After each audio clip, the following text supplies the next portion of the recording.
recording live from count 'em, 3 locations. This is Past the Rock. My name is Patrick, and as always, I'm joined by 2 jubilant men. Less sick men. Yeah, Nico, aka Bethke, Yes, coming live from Irving, Texas. and Caesar, aka LCs. Coming live, but not in the way that you think. Gross. Yeah. Yeah. So obviously, I my voice isn't quite here. That's fine. We'll get through it. I did want to hop in real quick on before we get to the big first story. We did see the news today. The Texas Rangers announced their coaching staff, including the return of some old favorites. Quality control coach Rod Barajas. He was part of some of the terrible Rangers. And I'm already hoping for a Barajas Blast Rangers jersey. And then the big news for me, Travis Jankowski is apparently back to be our first base coach. Beautiful. And this is something that I'm assuming happens decently in baseball. It happens quite a lot in basketball. Immediate retirement to coach pipeline. I guess, yeah. I think more so now than before, honestly. I think that's become a lot more common than it used to be. But yeah, I also don't. Quick too. Nico Ryan's wasted no fucking time. I don't keep up with like the assistants too often. I knew who Tony Beasley was because he was our third base coach forever, basically. Yeah, it was tough. We had to say goodbye to a couple old heads for sure. Yeah, that means 3 or 4 more nights a year they got to find someone else to do the national anthem because he was doing double duty for some of that. So I was kind of hoping they might sneak away or find a way to sneak Ron Washington in there somewhere, but that's okay. Who's the unnamed person? Yeah, I don't know what a major league coach is. I've never heard of that title. That sounds like a pretty good way to bring Wash back, man. I don't know. I saw Michael Young theories, but I think we're just getting excited now. It's confusing because they call there's the manager. Manager is the head coach in every other sport, but they call it a manager. And I think soccer they call it managers also. Right, but he's not. But Skip is the coach or the manager. Yeah, that's what I'm saying. So then this position doesn't exist on other teams. Is that what they're? Oh no, I'm assuming it does. I've just never heard of it. What was it called again? Major League Coach. Coach. It's the most generic title.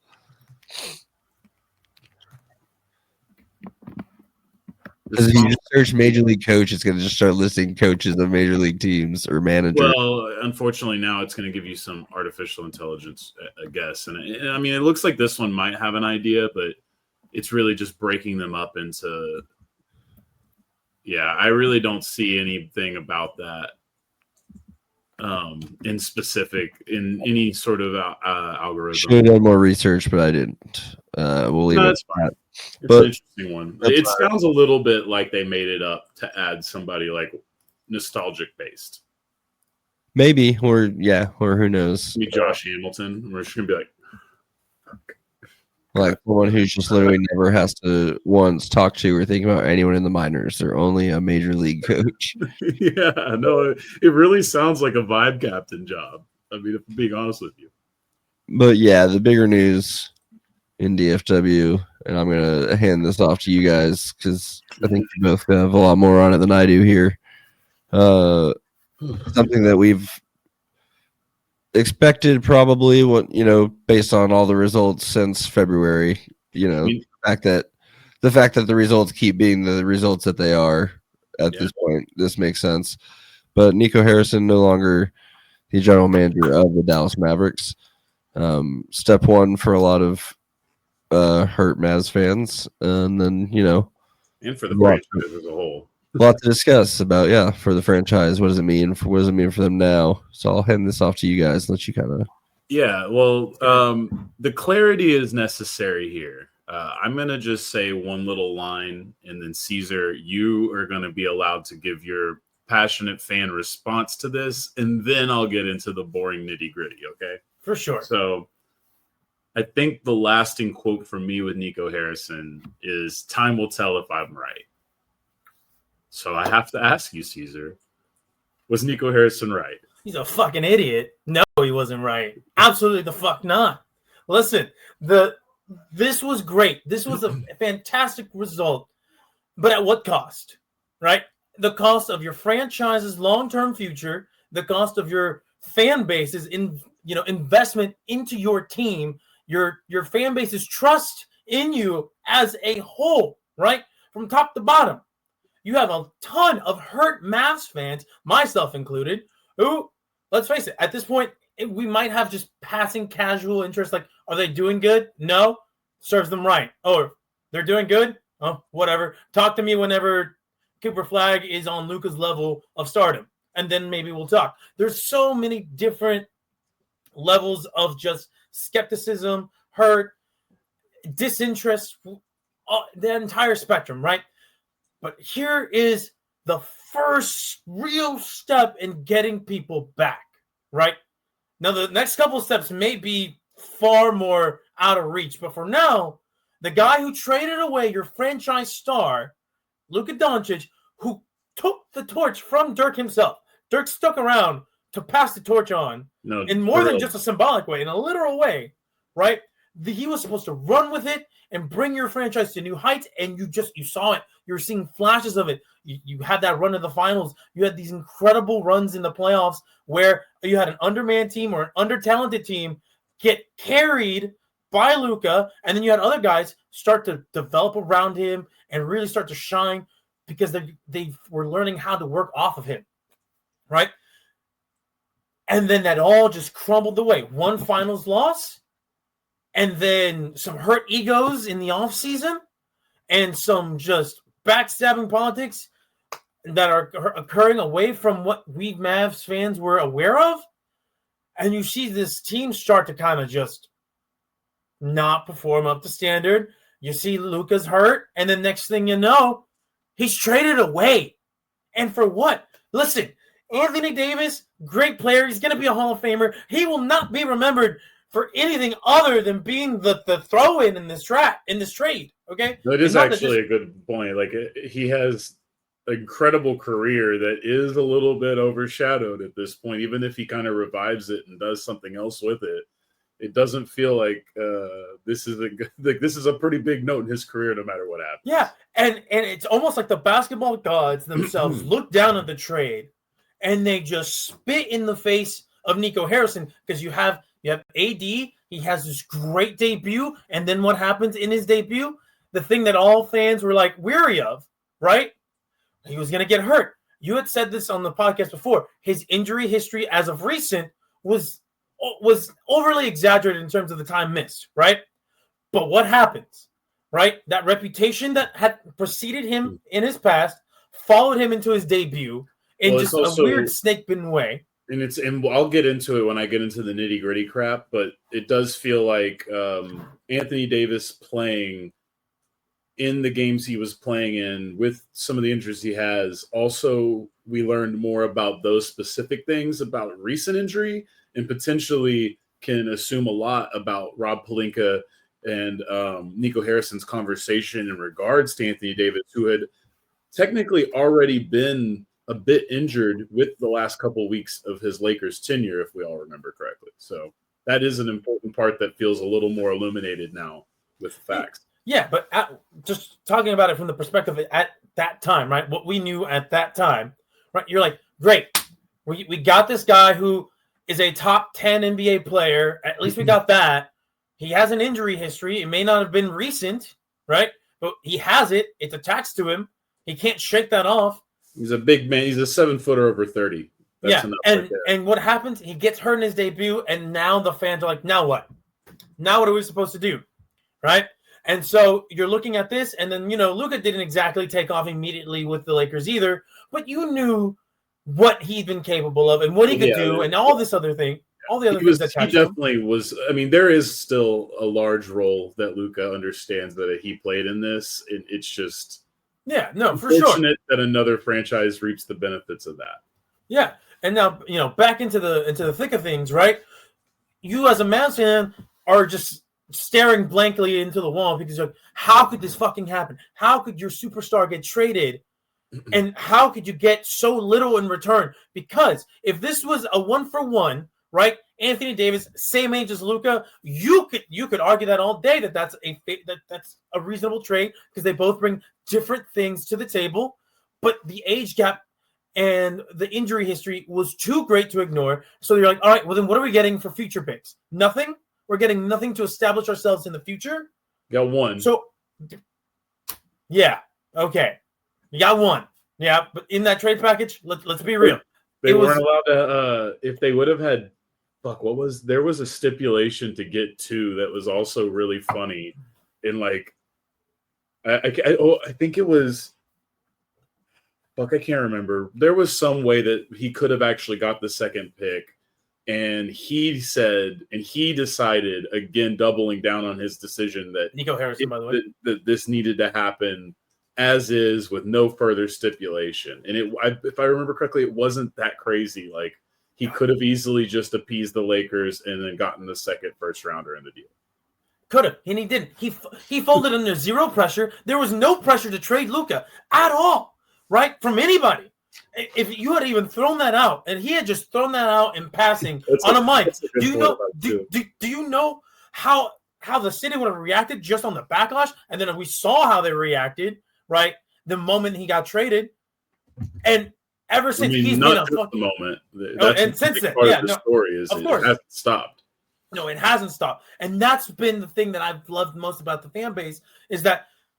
They may not be showing out to the games, but they're showing out to let Nico Harrison know just what they think, know what the organization know. Hey, fuck this guy. The longer this guy stays around, the longer we are not going to buy into this team, both from the sense of I'm going to watch, I'm going to go to the games, and also buy merchandise. How else are you going to keep your gates going?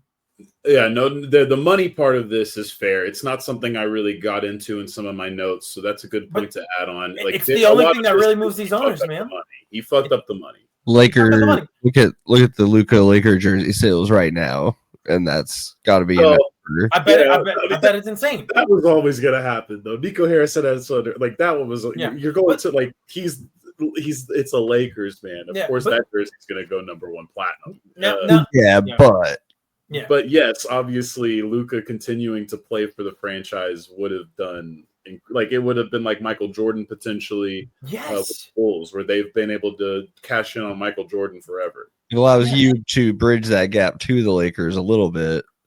Yeah. I mean, that was one positive thing that I thought Nico Harrison had going for him was enough perspective of basketball to actually build the Mavericks into something that could exist beyond one good player. It is funny because he did like he had. He was doing it.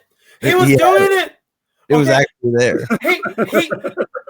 That's the craziest part. Okay, let me get into this. The funny part is that it might still kind of happen in some ways. Time might still prove him right. I don't think so. No. Look, I don't know what the future of Anthony Davis and Kyrie Irving are, but there's certainly a lot of doubt to how quickly you can trade both of them.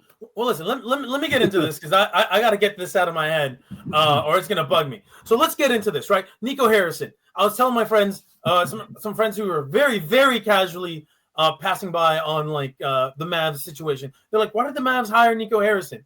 And I was like, do you want me to speak as a hater? Do you want me to speak with some reason? They're like, both. All right, as a hater, right?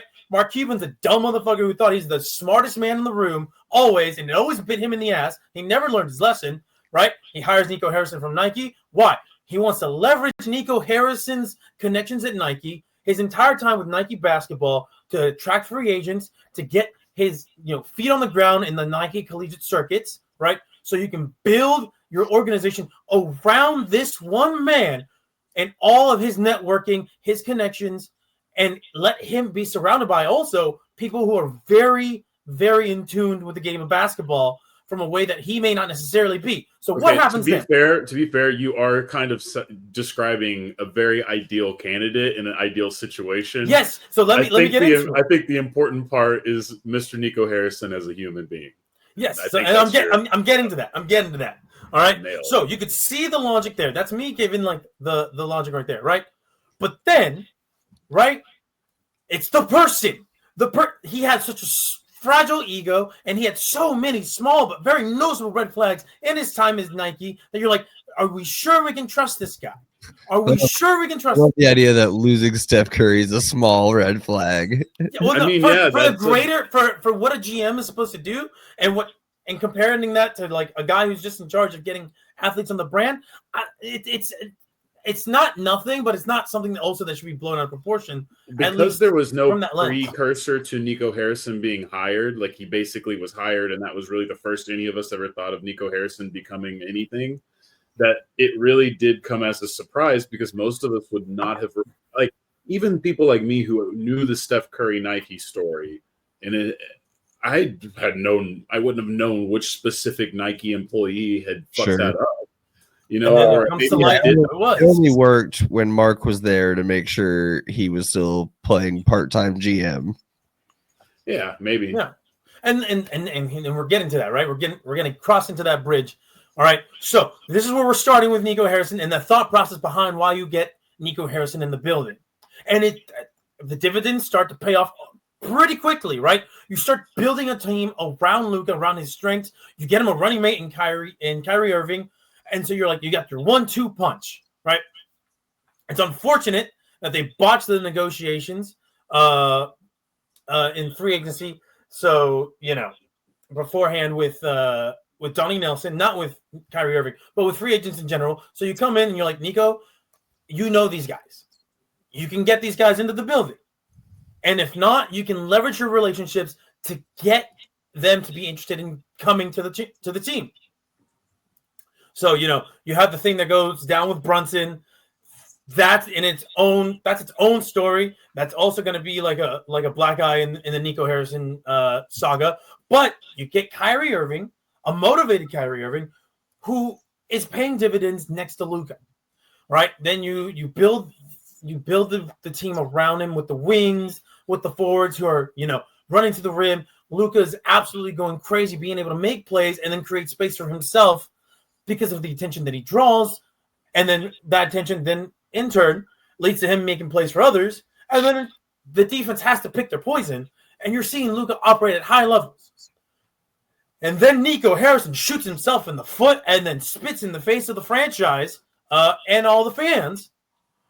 He starts immediately cutting off all of these lifelines that Luka has on the court, eventually to a point where he goes out, now that Mark Cuban's not around, to just be like, yeah, no, what the fuck are you thinking? Are you an idiot? Why would we do this? No, he goes to the Adelsons now, which, by the way, again, Mark Cuban plays no small role in all of this because of his sell, but we'll get into that another time.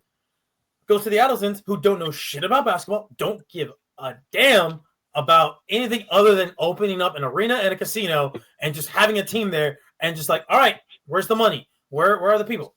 No, they don't give a shit. They're like, yeah, go ahead, go for it. No, we'll handle whatever backlash. How bad could it be? They saw how bad it is. We know that he got fired, right? Eventually he got fired. But you look at this and you're like, this isn't what we wanted. Why did you do this to the team, to Luka, to yourself? Are you just a spineless, dumb, smooth-brained idiot? Yes, you are, apparently.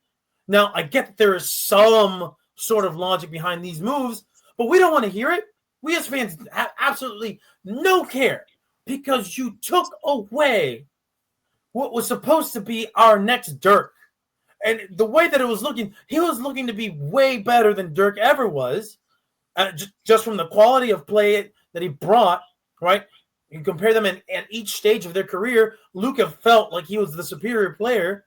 Now, granted, Dirk might have been an all-around better player, and he meant more to the franchise because he brought the franchise their first title, and that will never be taken away from him, especially now that Luka's gone, right? But you're looking at the makings of your next superstar, your next generation-defining player, and he's gone now, and you're not going to get him back, right? You're not going to get him back. So what do you have now? What do you have now? You have Cooper Flagg, all right, talented individual, not the same type of player. Bethke, you've already gone into what type of player he is and could be, both on the high end and on the low end. And then you look at the rest of the team, you're like, they're not built around him. And now You got rid of Nico Harrison, who, if he had a vision to build around Cooper Flag, we'll never see that come to fruition now, right? And matter of fact, I don't think anybody wants to see that come to fruition now. His vision, they just want him gone, out of the building, wash that taste out their mouth, and move forward with a clean slate. And you're almost there now. You're almost there. Except there's another giant Zionist elephant in the room. It's the Adelsons. And you don't know how that's going to play out because they don't really give a shit about basketball until it affects their bottom dollar. It's affecting their bottom dollar. Who they bring in now, I don't know. But I will say this. Good riddance, Nico Harrison. I hope you never get another job in your life, you fucking bum. All right? Stick what a good bat. segue. All right? Stick a spiked bat up your ass, pull it out, put it back in, and drive yourself off a ditch. You, Nico Harrison. Good riddance. That was beautiful. And I think well needed for the moment. Now we can do boring sports people thing. Yes. I kind of summarized it as from finals to first overall to D'Angelo Russell to Sacramento. We already have a report that they might be interested in Nico Harrison as they're announcing a full rebuild, soft rebuild. I don't feel like I'm in tune enough. When are the Kings ever not in a rebuild? Yeah, I mean, that's fair. But this is a rebuild of a team that was already sort of being deconstructed, but Sabonis is still there, so you can technically call it a rebuild. Yeah, I don't know. I don't know what the future is for Nico in particular, but yes, you've talked about how we got here. It was a lot of this is Nico versus Luka, his people, and then one thing that I think you mentioned a little bit, but maybe we don't have enough time to really get into detail, and it would be so hard to look up all the stuff that happened, but there's also like a removal of Luka's era as a Maverick that almost instantly happened with the franchise. That was absolutely crazy. And it was like in all their socials, it was in the post. There was even like displays changed in the arena. Yeah. And again, you talked about it. I mean, Dirk is the franchise player forever and ever. Amen now, especially. But obviously Cooper has a long career, hopefully, and all in Dallas. Luka's likely still going to be the best player to ever play for the Mavericks. Sonic soon. I mean, it's tough. Yeah, because now there's added pressure on Cooper Flag. Maybe not from the organization itself, right? But you have this I don't want to say unspoken fan pressure because I'm pretty sure there's been some vocal fans. They're like, the ball's now in your court. This franchise is yours, right? And now it's your turn to succeed Dirk in that era because Luka will never get a chance. I think people have no problem separating Cooper Flag from Nico Harrison and what happened before. No, absolutely. It's not his fault. The beauty of this is that they figured out that now is the best time to start this journey. Yeah. And that's good. A clean slate, and this is the clean slate because you got rid of Nico Harrison. You have Cooper Flag. Now, what do you do with your aging vets, which I'm sure you'll get into, but you do have two future Hall of Famers who can still play at a high level, maybe not, Can they play? Well, yeah, that's the thing. Can they play? That is going to be a big question, and ultimately there's more than just their age and their salaries. There's also the fact that it's just difficult to make trades. The decisions that Nico made put the Mavs in the worst version of the apron to be in as well throughout all of this. So those things considered, you have to be careful with, like, you have to just have expectation of reality when it comes to how do you move forward as a roster. But before we get into the forward, there's just a little more of the back end that we now we have basically all the pieces. All the journalists have been able to say their spot. And it's also worth noting that we knew this was coming a day in advance, at least, because of Tim McMahon. Dumont was just feeding, or just using. He did. Like a little puppet. I mean, who got the news before McMahon, though? Just to bring a little bit of comedy, to the segment. It was NBA Sintel with just making like a joke. Yeah, it was like a couple days before any of this broke. Was like breaking news. Mavs have fired Nico Harrison, and then a few days later, this is probably after they had lost again and something. Yeah, a few days later, coincidentally, it just happened, and people are speculating that whoever runs that account might actually be plugged in. That's fair. No, I mean they probably are a little plugged in because it's a pretty successful account, but I mean, and it's not like Dumont was, he had to fly in. It took some time to get it done. And Centel definitely has a good finger on its pulse of the game because they make very good they're good at what they do for sure. Yeah, they may have just memed lucky though in this case. For me, Tim McMahon did something we see a lot where, like Patrick just said, the Dumont fed him this information almost certainly. And then I listened to Chris Mannix do his Sports Illustrated thing, and he recorded the day before as well. And he also, following up on McMahon, had some extra stuff all before we ever officially got the word. So this was definitely not a secret. And then news cooked when they were like, and we hear he's bringing a special staircase to his seat to escape. It's gone tonight, by the way. I was hoping someone was going to bring it up eventually, and it is gone. So here's a couple of notable things we've learned since Nico's firing. That was all before. Jake Fisher, notable NBA writer and newsbreaker.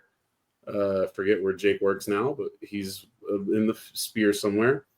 A lot of the team had been reporting, and this actually seems like what got Dumont to actually move quickly, that the team was actually getting very tired of the Fire Nico chants. Like, they were more excited to play road games than home games this season so far. I would think so. This has been confirmed by the fact that PJ Washington just an hour ago or so literally said, "Thank God we're excited to play tonight so they won't be chanting during the free throws." Yeah, until they start to sell the team chants. Yeah, I mean, there is still the absence of this that can't really be fixed too much, but we're just on the Nico still. Jason Gallagher, who's worked very closely in DFW, is a lifelong Mavs fan and is a big part of multiple big collaborations with JJ Redick. Now he does the Mind of Podcast thing. He said that he's never been around someone in the NBA or in sports with more disdain towards fans than Nico Harrison.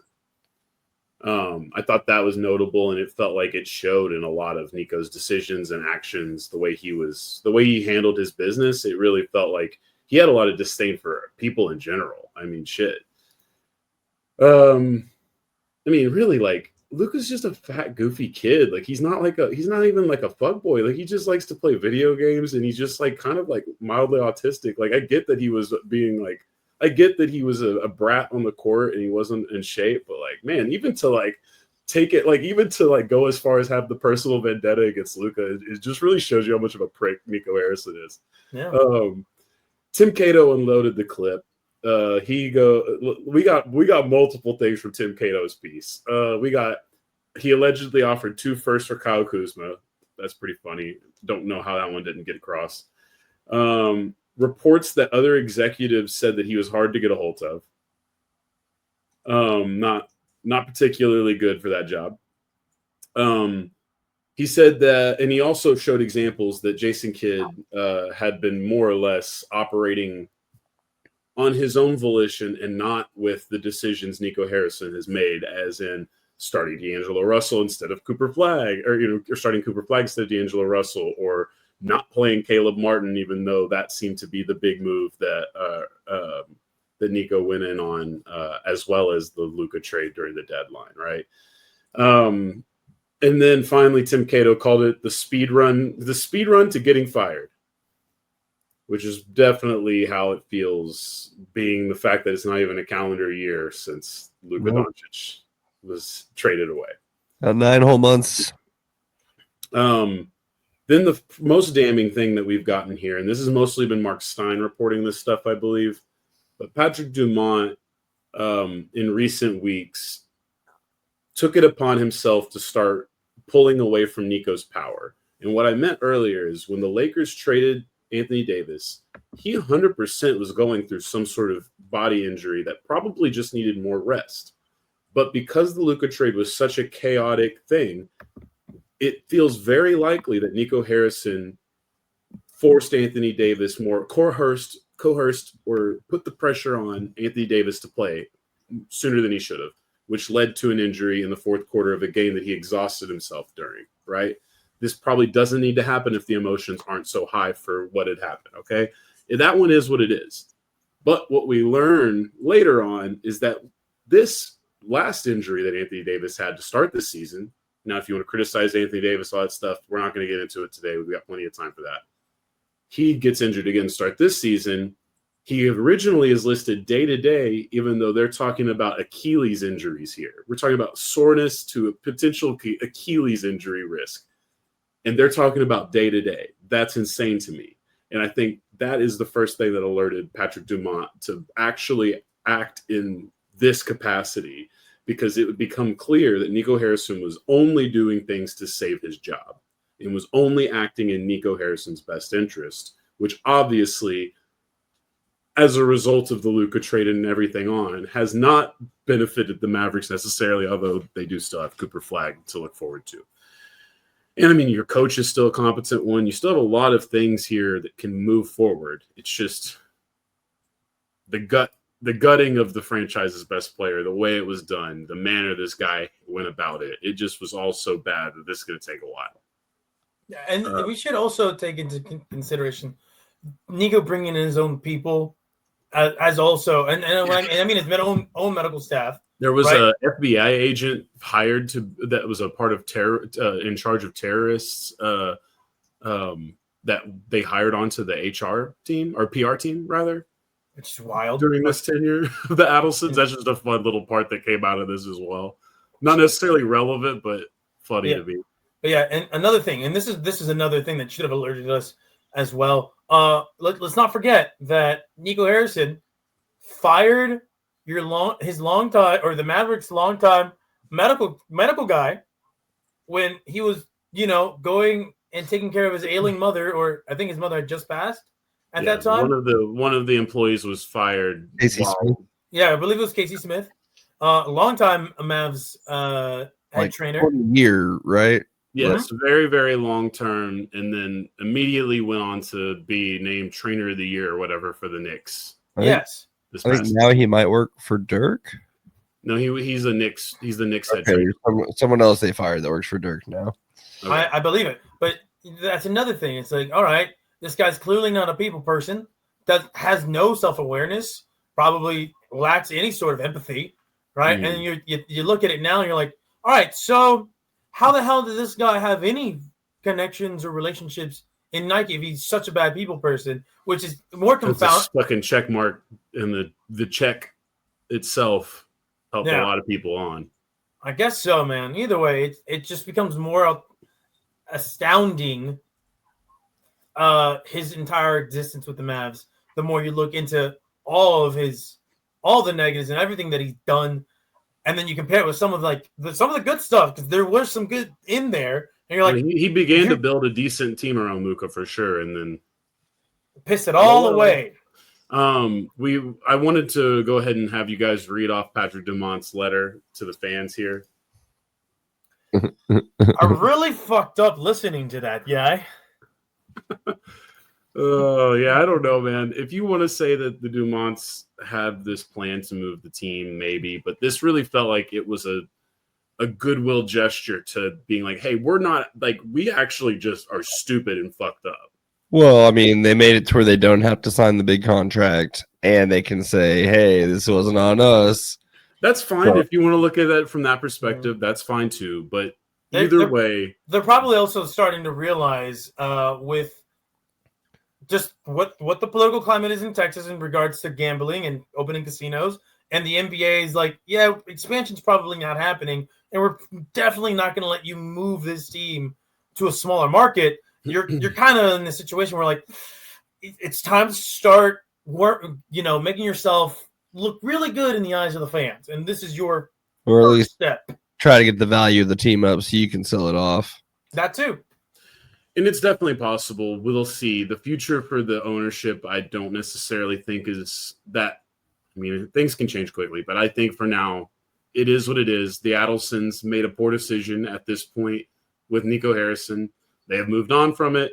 They are lucky to have Cooper Flagg moving forward.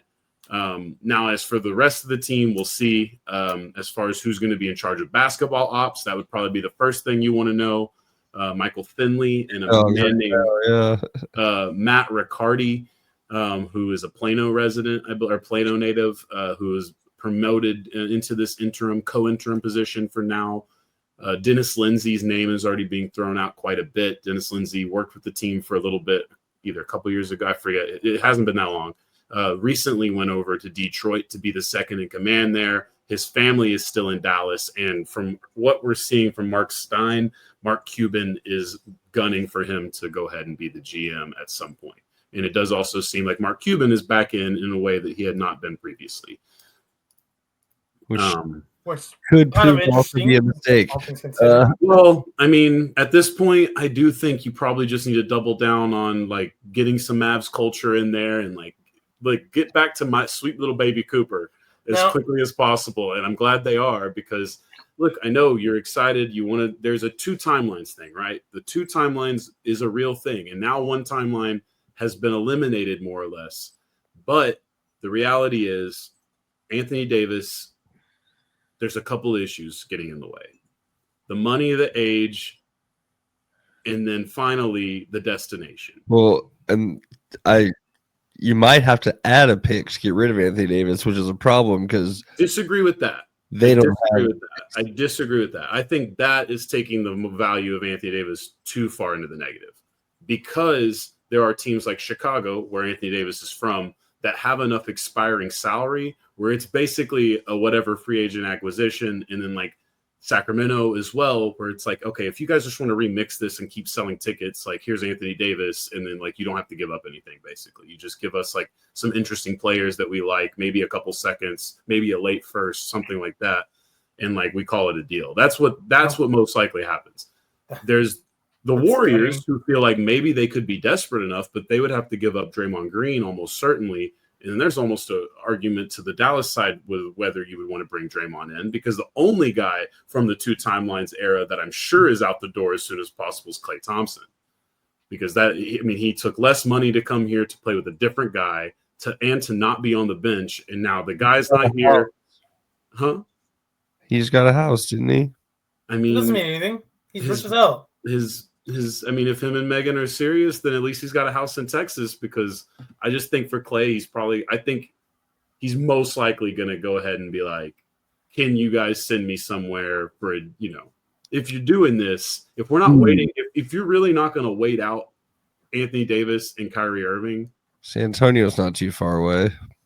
I would think it would also be smart for them to do a good faith gesture with Klay Thompson. The only team that would need to pay more if they were to trade him to them, it'd be the Lakers. Like, go ahead, and the Lakers got to throw an extra second or like Bronny or something. We're gonna need Austin Reeves actually for Klay Thompson. You're gonna have to make the Lakers overpay a little bit, I think. But and then Kyrie, obviously, there's so many concerns about when he'll play and then how long he'll play, so it's just not. I think that the 2 timelines still actually does exist, even though Nico Harrison's gone. Because I think that if you ask me right now, who does Anthony Davis hold the most value for? It's the Mavericks, unfortunately, because they're already in this holding pattern. I think once we get into the offseason, then things become way more open. And the hope, I would think, is that the Mavericks probably, if you're a Mavs fan, you're probably thinking, at best, this team is a play-in team that doesn't make it actually into the playoffs. And then we get to have fun. We get to feel like we got to watch a competitive team, but then ultimately we get to still draft in the lottery and we get to move forward with the Cooper Flagg era. And then you get an off season that you can make easier decisions. Other teams have more flexible roster spots and money. So I think the patient game is unfortunately what they're going to have to do. I also think naturally having Anthony Davis is going to be good for Cooper Flagg, but getting a point guard quickly would be good. So if you're going to move Klay Thompson, maybe hopefully someone's got an extra point guard. And I do feel like we have a surplus of point guards in the NBA, which makes it even worse. that Nico Harrison came into this season with just D'Angelo Russell. But, here we are, and there he goes. And all I know is the ride ain't stopping here, boys. That's disgusting. I love it. hate you for that. I just wanted to be known. I knew that Luka Doncic was going to be a great player when people were watching Mo Bamba highlights that year in the draft. And then he got here, and I went to the first preseason game, and I've got 2 jerseys already. I'm still going to be following the journey, obviously, as the NBA guy. And this was at the airport on the way home from the last trip to LA, and I was just like, that would be fucking hilarious. So I did it. What does it say? Oh, it's the accents. It's literally just it's Mitchell and Ness though. No, it looks nice. I don't know what I thought the accents were, but yeah, look, a lot could be said about the whole Nico Mavs thing. It's interesting. It's sad, but now at least one of the pages has turned. Yeah. So we'll have an opportunity to learn something new about how they plan to run that organization. It's going to be interesting following what the direction they take is, right? Because, like you said, like basically everything that I heard you say, Bethke, in regards to what a trade of Anthony Davis would look like, that looks not enticing at all. Because it's like, salary dump. Contract players. We're looking at we traded Luka. We traded Luka for we traded Luka for nothing. Right? That would literally be trading Luka for nothing if you got nothing for Anthony Davis, which it sounds like it might be the case. You just kind of have Kyrie Irving. Like it's just a really awkward roster building. The only guy who can actually go quickly is Clay, and like some of the other role players, but obviously that's not as important. And again, the most confusing thing about the trade is Nico made all these moves to build a team around Luka, and then was like, "What if I took him out?" and then put somebody. Well, the thing is again, the logic that he was trying to get to can't even be realized because the injuries to the 2 players don't allow it to. Right? That's why they get Cooper Flag. So it's just this really funny situation. And I'm glad for Mavs fans that it's over. We should probably move past it for now. It's college football time, but we have plenty of Mavericks to go to. Well, you don't want to talk about the NBA Cup. No, I don't have any other NBA notes. First, we want to know in the NBA Cup. All right, college football. We will do the Cup will be where we start next week, I think, where we get back into the other stuff. All right, we're going to. This is Past the Rock. I'm a man!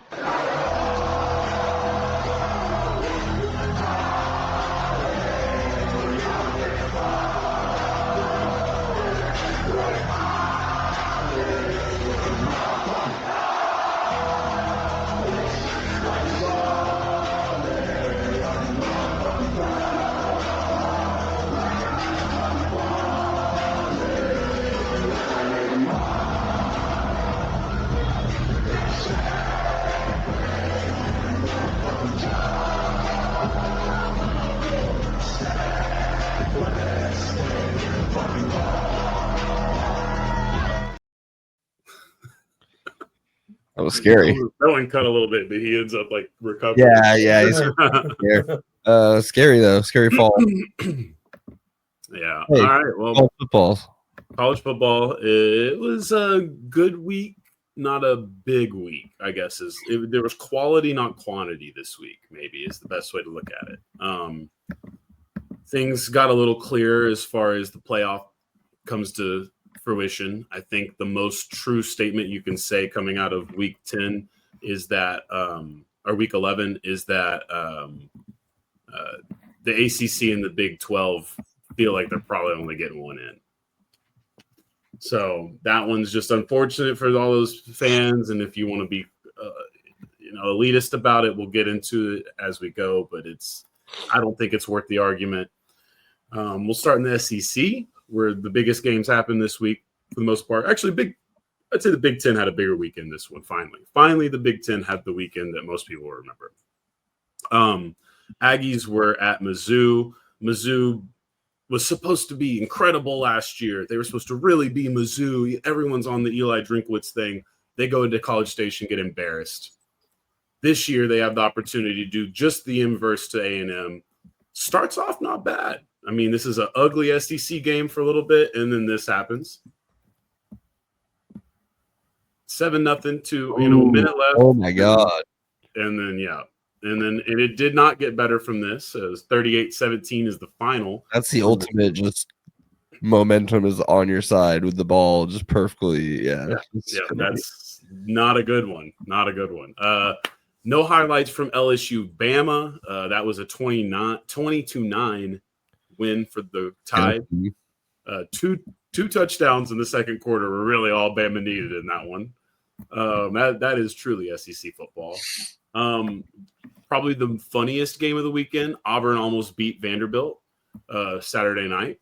Probably would have been bad for the Texas resume, but Texas resume doesn't matter anymore. It's about what they win and lose moving forward. So no worries there. What people, and including the people in Austin, will be looking for, well, unless you're buying into the Sark leaving theory, which has been still picking up more momentum than most Texas fans would want to see. Trust me. Cam Coleman, if we're talking about a guy that everyone wants to see in the transfer portal, we're talking about this guy. Look at this. It's 38-30 right now. We're about to get an opportunity to see what a first-round wide receiver looks like, top 10 receiver looks like, top 5 maybe. Don't worry, I got a little bit better angle for you here. It's important to note. Beauty. NFL touchdown too. Yeah. Important to note here that he ends up basically one-handed mossing this guy for the 2-point conversion to tie it. Vandy wins in overtime. Why do they win? Because 4th and 7, the pass is thrown to Cam Coleman, who's got 2 dudes as on him as humanly possible. So big shout out to Cam Coleman and how good you are, young man. Auburn sucks, though, obviously. They still lost this game, even though they had many opportunity to win it. We will talk about Auburn more in the offseason. Big Ten had really the best of the weekend. I mean, the best catch in college football history. I'm not going to give it the pro football one because I understand only one foot is down. I'm going to call this young man Amari Cooper Jr., even though his name is Omar Cooper Jr. Just incredible. That's the most insane catch I've ever seen in college football. He's got to get up there. He's got to get one down. At this point, he knows he's got to get one down. Oh, I'm not going to get that one down. I got to keep that one up. And now I'm just going to get this one down. Absolutely nuts. Are we sure that right foot never even touched in? It looked like it was dragging on the white line. No, it was reviewed quite a bit. It was fine. I can show you. Well, I thought it touched like in bounds. No. The first one, he keeps the first one clear up over the ground. The angle makes it look like it's touching. Yeah, the white cleat also doesn't help. Yeah, unfortunately, we lose sight of the thing a little bit too. Oh, that's what it is. You're right. He pulls that foot back at like the last possible second. That's an incredible catch. Yeah, that's cool. Yeah, that might also be a first round talent. I don't know how young he is though. Cam Coleman definitely not young or old enough to go to the NFL yet. What's the guy's name? Oh, you said Omar Cooper Jr.? Yeah, Omar Cooper Jr., otherwise known as Amari Cooper Jr. I'll look it up. He's got twinkle toes. He's 21 years old, so he's definitely draft eligible. Okay, so yeah, he'll be eligible for the draft. But Cam Coleman is a true freshman this year, I believe, unless I'm mistaken. Or maybe he's a redshirt freshman. You know what? Not bad production for this guy. Yeah, he's their big playmaker in Indiana. Oregon, Iowa, 9-20. This one is probably arguably the best game of the weekend. Dante Moore ends up getting a chance to drive. So basically, we get like a 4-minute drive, big pass after big pass from Iowa. Iowa fans are losing it. They've never seen this before in their life. They're about to have a quarterback lead a game-winning drive. Unfortunately, they leave 2 minutes on the clock, and Dante Moore gets to be the one who leads the Ducks to a game-winning field goal, 18-16 Ducks. Washington beat Wisconsin 20. They were the 23rd team, or Wisconsin beat Washington rather, 13-10. So ranked and then unranked for the Huskies. In the ACC, it was all disappointment. Hence why there's only going to be one of them in the playoff. Wake Forest at Virginia ended in a Demon Deacons win, 16-9. And then Cal Bears beat the Louisville Cardinal 29-26 in Louisville. Most notable from this game, Louisville coach and quarterback and the coach's family had a death threat put out to them. Still have not been able to affirm if this was somebody who did this in person or if this was over the internet. It's confusing, right? Because it was like someone from Texas, wasn't it?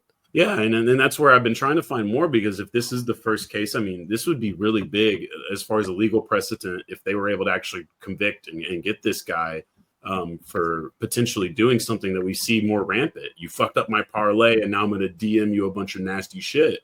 I mean, this has been a reality of the internet for a while, and if there's finally a case that can kind of lay the groundwork for others to be prosecuted, this might actually be a big, big, big win in just cleaning up the way that these fucking mental patients talk to anybody online. I really don't give a shit how reprehensible the celebrity is. It's just so strange to be just DMing whoever. His actual charges, I'm sorry. No, the charges are bad. There's like 6 counts of terroristic threatening and 1 count of extortion of more than $10,000. And that one, they're not giving us a lot of concrete, or there wasn't when it first came out, and I haven't seen any more. But that one I know was to the quarterback. So he like threatened to kidnap the quarterback and extort him for money or something. It's how you have to assume that. Like, that's how that reads. No? So, yeah, I mean, the cops are being close to the vest and the schools being close to the vest, and I'm sure there's a reason for that. But it leaves me to insinuate and infer a lot of things. So perhaps maybe giving the public a little more detail on a story this public, especially one that they should know is going to be important to the legal community, feels like a miss, feels like that should be. But time will tell, especially if this guy's going to go to trial. We'll learn everything we need to know. So, but if there's nothing else on that, 1 second. Just seeing if there's any update in this more recent story of it. Like I said, I don't know that Louisville is going to give us much, and cops don't usually anyway.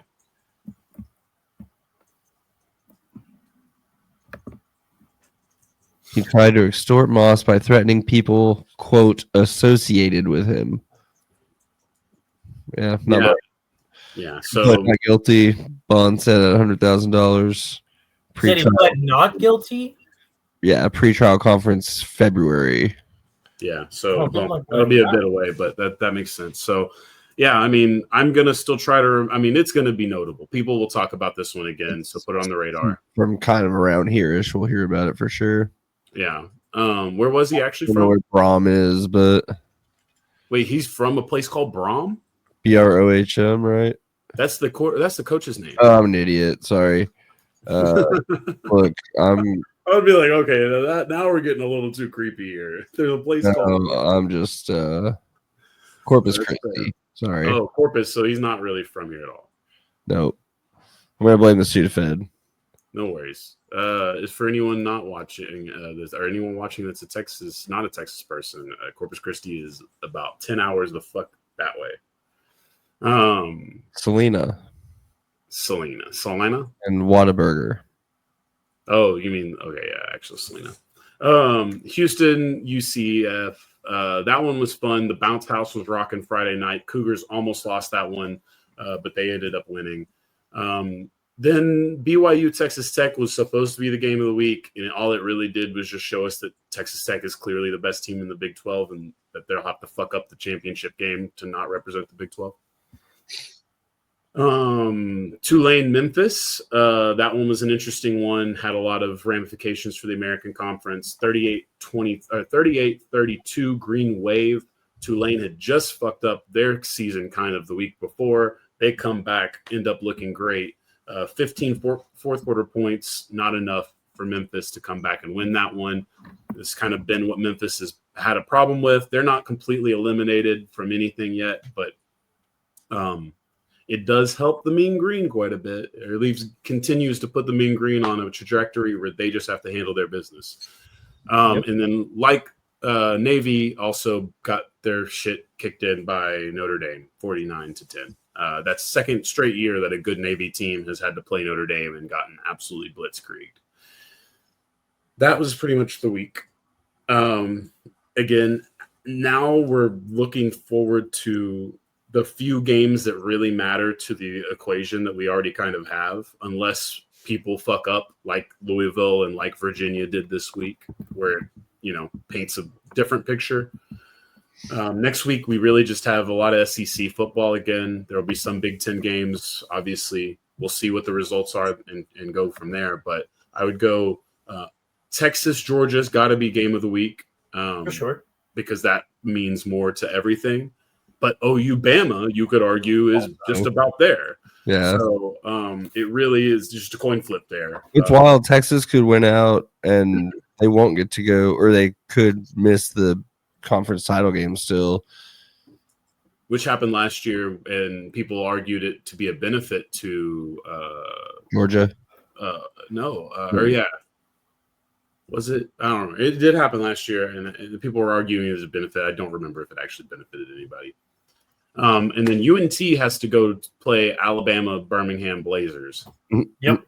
That's an important one. That is. And if we could just look at the group, take a moment to just kind of look at the group of five, right? Right now, the favorite currently is South Florida, right? They're the group of five that has the highest ranking, even though it is essentially a tie. It's like a 3 or 4 way tie in the American Conference. Now, if they lose to Navy, the Mean Greens, their path to the championship has never been clearer, right? Their path to the playoff has never been more clear either, because you essentially have that tiebreaker through Navy, right? You don't have to worry about South Florida, South Florida having beaten you head to head before. And then you may get the chance to play Navy again in that championship game. Right now, there's the dark horse of James Madison in the Sun Belt, but I don't think they'll get in. Strength of schedule is terrible in comparison to North Texas. So you look at the American. We'll talk about that one for sure. Actually, here, and well, I block you, but I heard. I think it was Brian Jones talking about it. It pretty much seems like a lock that, barring some kind of collapse, the Americans getting the only other non-power bid. Definitely. Yeah. I mean, that's the projection. And in fact, sorry, Caesar, but this is that's the projection. I'm just saying, I was putting it out there who the dark horse outside of the American is, which is I wish I could zoom in, but unfortunately 24th ranked USF or 25th ranked, depending on which one you look at, is currently slated to play the 12th seed as the 12th seed. But yes, this is the way to look at it if you want. To me, this makes it it makes the argument itself for the non-automatic bids in some ways. Now, should we still give the 12 seed to the group of 5? I say yes. Absolutely. Should we be a little more stringent on the Big 12 and the ACC? I'm starting to wonder, based on the fact that the Miami Hurricanes, 15 or 16, depending on which poll you look at, are currently going to play Texas Tech in that game. So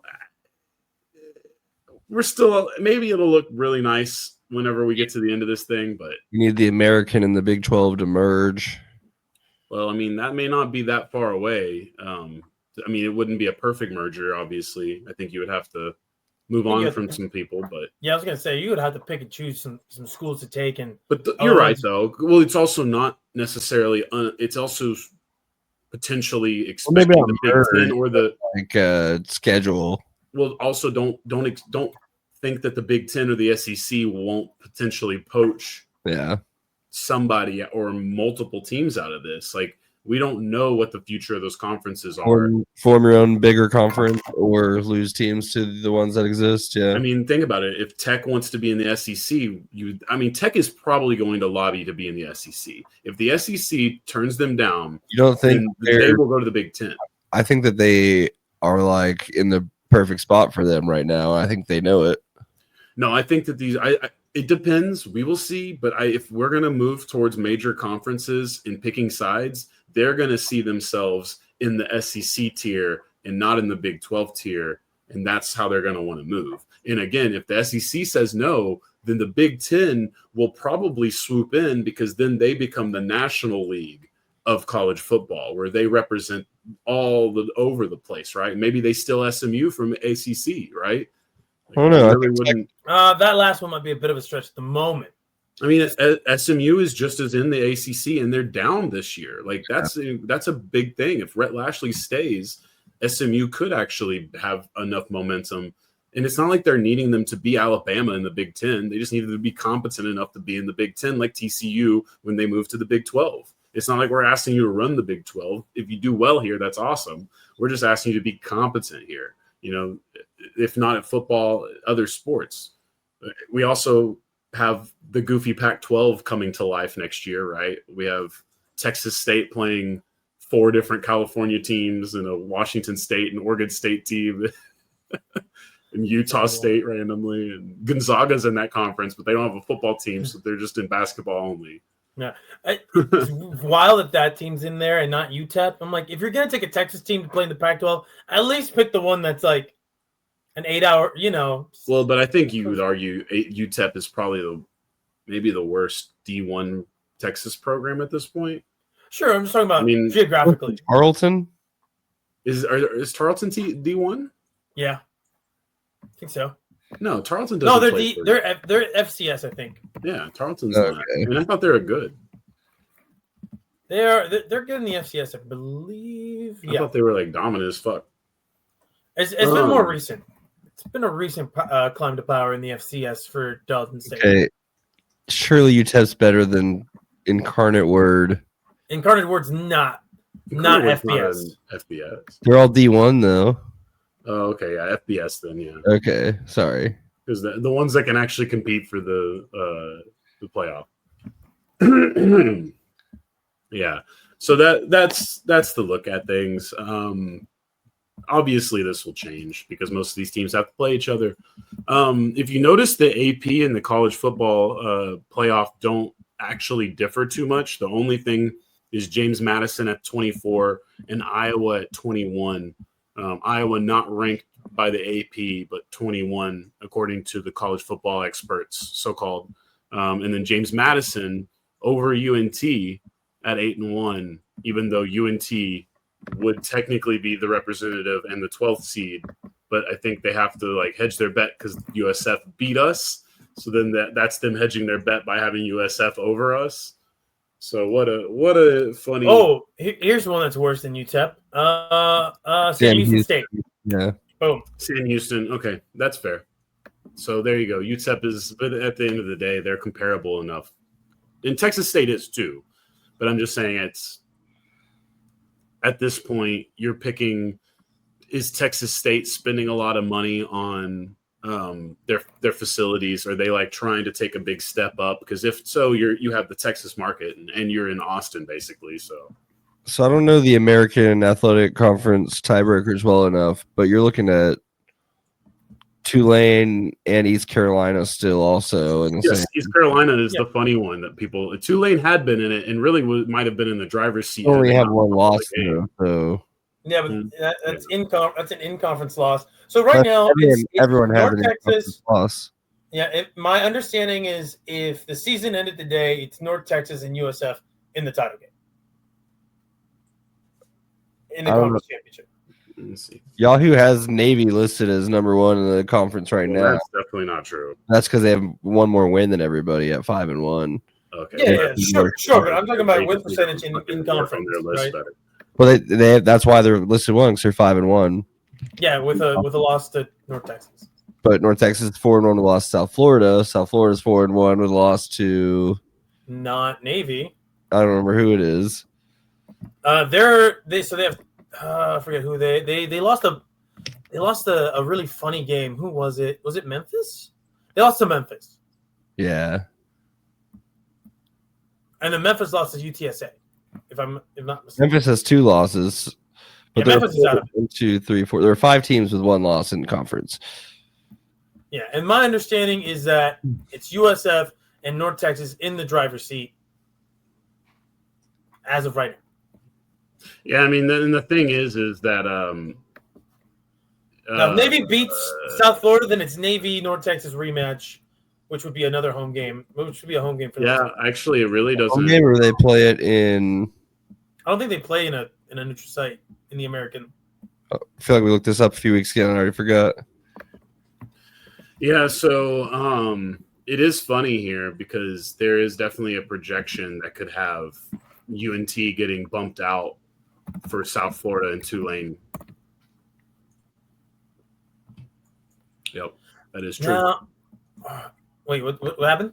Sorry, I was looking. There is a reality, and actually a fairly decent one, that South Florida and Tulane could play in the championship game, and North Texas with one loss be excluded. How would that? So how? What is the? I guess what are the conditions for that? Because South Florida lost to Miami. That was their second loss. Yes, but that doesn't technically count towards the American. So here's your. They're 7-1. They're all regular season ends. Essentially. But then how would Tulane jump ahead of North Texas? That's the. I have your list of tiebreakers right here. Yeah, they didn't play each other. If one of the tied teams wins in the final week, it will be in the championship. That's a dumb rule. If that team loses, the composite averages selected are used. Both teams are ranked in the latest CFP rankings. The higher ranked team that wins in the final weekend will be in the championship. This is just for. Oh, okay. Sorry. Multiple team tie. Here we go. Conference records of tied teams in a mini round robin. What? Or the team with a higher CFP ranking. Yeah, that's what I was seeing here. Is that Tulane would be likely higher ranked than North Texas by the CFP.